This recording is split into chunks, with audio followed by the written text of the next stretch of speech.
Walk with me, walk with me, walk with me. Let's walk the talk.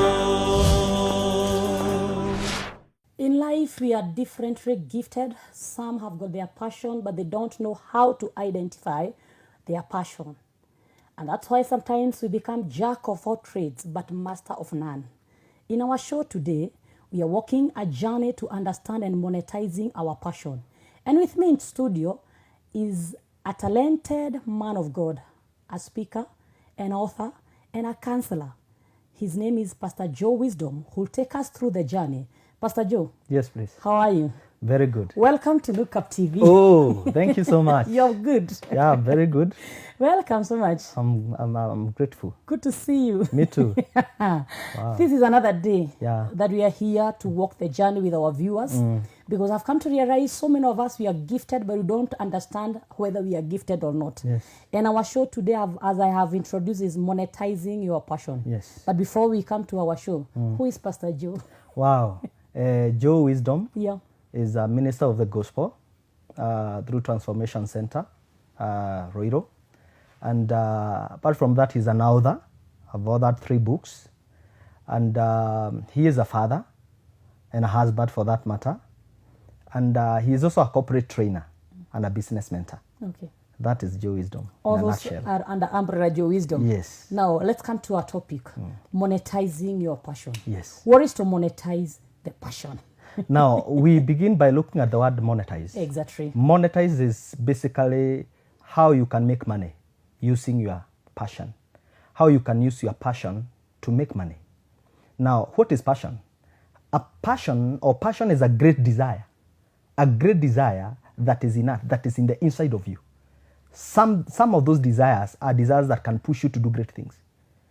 And these desires are pegged on our talents and giftings, our divine abilities. So when we identify our passions, we are able now to monetize them, to make money out of them. And we have seen many people do that. Talk of identifying the passion.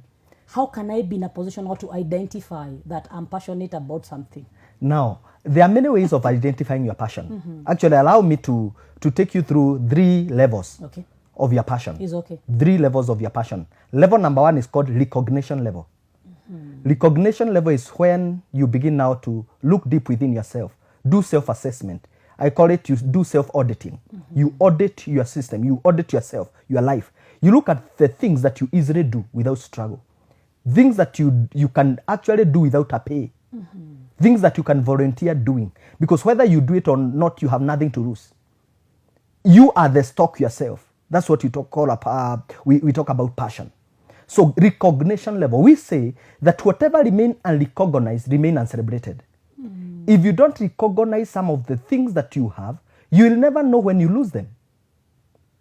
So when you identify, you look deep within yourself. You look at what people say about you. You look at the things that you normally do with a lot of ease. Some of us are from churches. We can identify people who are able even to serve in the media department with a lot of ease. And maybe that somebody is shooting a video or taking photos using the phone. And you can identify that this person is photogenic. There is something about them with photos. Maybe if that somebody is taken through the process, they can be very good cameramen. They can even do it now professional level. So you begin by identifying, looking deep. There are other people who just love sharing with the people, talking to people. They are hospitable. These are the people who are now good in counseling. So these are normally things that you ordinarily do. Things that you can voluntarily do without a pay or even, asking for any consideration. Yeah. After we audit, the next part is what? Now, number 2, after recognition, there's what we call now refining level. Refining level. When you recognize what you have, you must allow yourself to go through what we call the refining level. Refining level now is when you are purged. It's when you are now refined, when you go through the system of being the best of the best in the market. When you are being refined, you'll not get anything. You'll not even get a pay. When when you're going through the refining level, you are allowed to make mistakes at this level. Maybe you can volunteer somewhere and you'll be allowed to make mistakes. That is why you have even people going for internships in organizations. At that point, you are not liable on what you do. So when you volunteer, maybe like a camera person, when you volunteer like a media person, when you volunteer even as a singer, as a music minister, you are able to grow in that area. You offer yourself for mentorship. You offer yourself to a mentor who will now watch and help you grow in that area. At that point, you don't do so much. Actually, you are there to receive correction and rebuke. At that level, you will be invited. And I want to speak even to people who are gifted in music, and sometimes you are invited to go and minister somewhere and nobody gives you anything. Sure. And sometimes you can feel bad. You are even invited to go and do a presentation, then you are not even called. And you go feel you are in the refining level. Your humility is checked in this level. Wow. Your humility is checked. The level of your humility is checked. You are humbled. You are prepared. You know, you are being helped to become humble.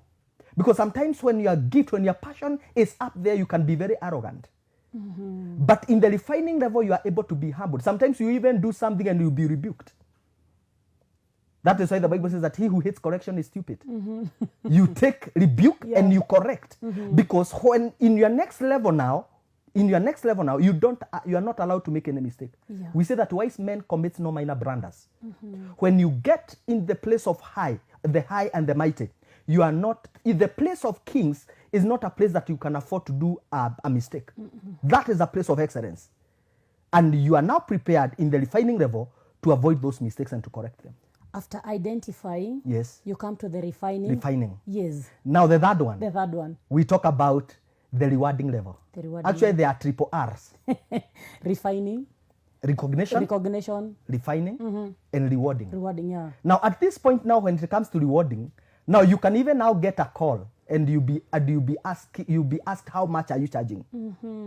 I remember personally when I was beginning the trainings and all this, I would be invited in places. I could go and speak like a dying prophet. I could speak my heart. At the end of the day, all that I was told is that you are going for a man of God. You are going for God bless you. So there's something inside of you, and at that point you admit that you're in the refining level. Yeah. But a time came now that I can be engaged and asked, how much are you charging? Comfortably. Yes, and I do my invoice. So it's only a matter of being patient with yourself and also making sure that you are the best of the best in a certain area, in the area of passion. You can identify your area of passion through feedback you get from people, through self-assessment, and also through some of the skills that you have received over the time. Many times you'll be employed in some places, and God will never waste an experience. Sometimes we are employed in places because God knew that we needed those experiences. Some of us are, you find yourself doing some things that you never knew you could ever do. But why are you there? Maybe there's a skill that you want to receive. I have seen many people who are making a life today, who are living their life, very comfortable life, because they were able to sit down and be mentored. Remember, they say that if you are too big to be taught, then you are too small to teach. If you cannot be taught, if you cannot be led, then you cannot lead. That's true. So you must allow yourself to sit down at the mentorship, at the people who have gone ahead of you. People who will, this is what people say. And when you are in the refining level, most people will say that huyu mtu ananitumia. When you hear somebody is using you, just know that it's because it's a refining level. Actually, yeah, it is because you have something to offer. You cannot be used if you have nothing to offer. When you are being used, it's because you have something to offer. Sure. So do it generously. It's a matter of time. Sometimes in the refining level, you all that you get is publicity. You'll be known. But there's nothing that is coming to your pocket. Exactly. But with the time now, the rewarding level, you can now begin invoicing. You can now begin telling people what you have. When we talk of mentorship, and I combine it with the feedback, sometimes people may not love so much to get feedback, and especially the negative feedback. Yes. And I join this with now how I can identify my passion. Does it mean that people will help me identify what is in me through feedback and maybe through mentorship? Yes. Actually, one of the things that I advocate is that you should have mentors. Okay. Your mentor is someone who can see what you cannot see. Your mentor is someone who is able to look at your life and identify some of the areas of your interest that you may not be aware. That he is able to give you very plain feedback. A mentor is someone who does not fear you. A mentor is someone who will tell you as the truth as it is. Your friends will tell you some of the good things that you want to hear. But a mentor is someone who will slap you. Actually, a mentor slaps you out of mediocrity. A mentor will rebuke you. They will tell you, now what are you doing? You can do better than this. You know. So having a mentor helps you. And you can have many mentors who mentors you, who are mentoring you in the areas of your passion. Now, one of the things that we want to say about your passion is that your passion is what is your USP. Your passion is your unique selling point. Your passion is what opens doors for you. You realize that sometimes we have people who have gone ahead of us just because of their passion. Actually, it has been recorded through research that passion is the highest paying. Can you imagine a young man, maybe 20, 23 years, can get into the soccer field, do his thing for 90 minutes, and in 1 week he can earn more than a politician or maybe a president can earn for the next 5 years? Passion. Passion is that powerful.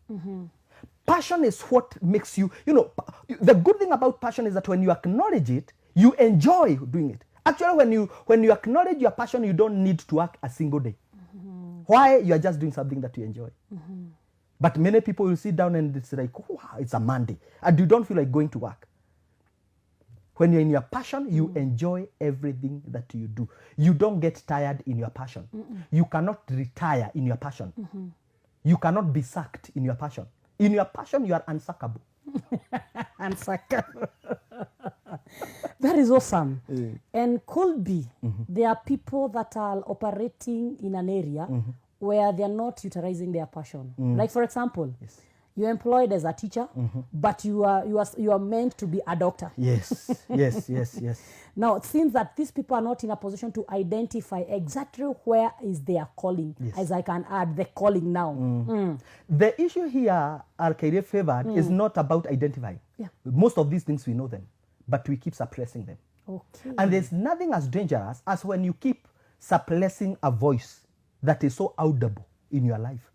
Because when you silence it, you sabotage your destiny. Goodness. You sabotage your destiny. It's like cutting, it's like, you have something but you don't acknowledge it. It will not even help you. God has made it very easy for you to earn a life and even to enjoy life. But you have complicated your life because you want to do things that you are not even passionate about. Your passion helps you enjoy what you do. Actually, your passion is like fuel in what you do. It fuels, it motivates you, it gives you motivation.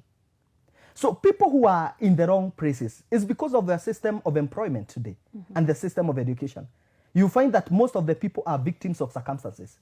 You went to high school and you got this grade, and because of that, you just find that you can only do a particular course away from your passion, just because you did not maybe get the necessary grades.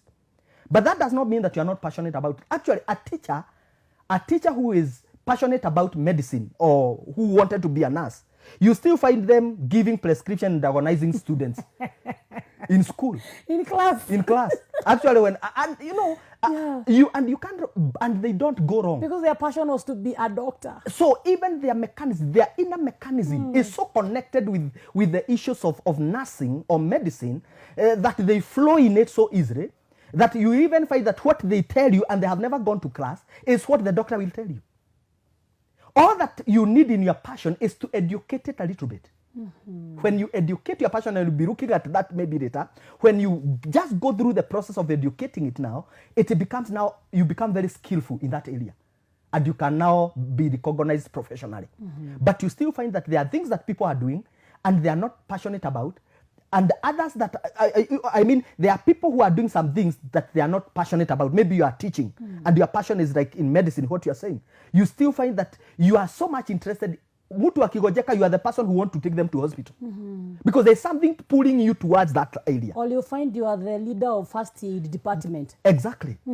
Or you are the counselor. You are in charge of teacher. Yes. Imagine. You can imagine. And we have even pastors who are teachers. Or doctors who are teachers. When a child comes and he says that my head is aching, instead of going for medicine, you are laying your hand on them.